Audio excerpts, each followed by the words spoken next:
बना देंगे।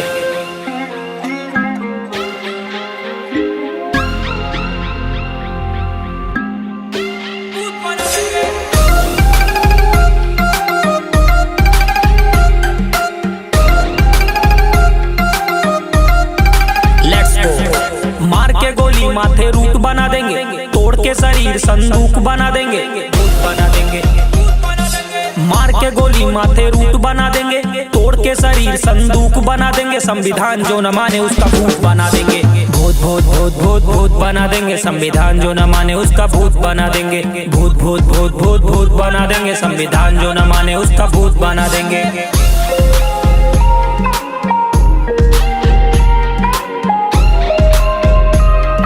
वंदे मातरम। तिरंगे को अपना कहना पड़ेगा, संविधान के आगे झुक के रहना पड़ेगा। जय संविधान।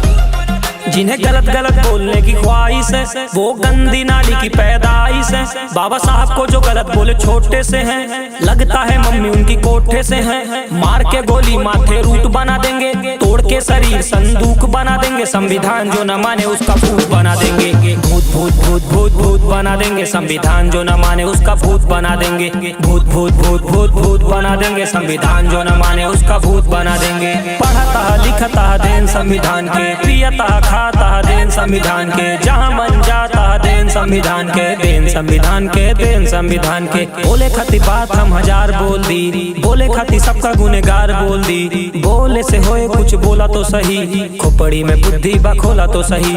राजा पैदा होता नहीं बनता इधर, राजा वही होगा अब जनता जिधर। भूत बना देंगे। बाबा साहब को जो गलत बोले छोटे से है क्या, पता करो मम्मी उनकी कोठे से है क्या। मार के गोली माथे रूट बना देंगे, तोड़ के शरीर संदूक बना देंगे। संविधान जो न माने उसका भूत बना देंगे, भूत भूत भूत भूत भूत बना देंगे। संविधान जो न माने उसका भूत बना देंगे, भूत भूत भूत भूत भूत बना देंगे। संविधान जो न माने उसका भूत बना देंगे।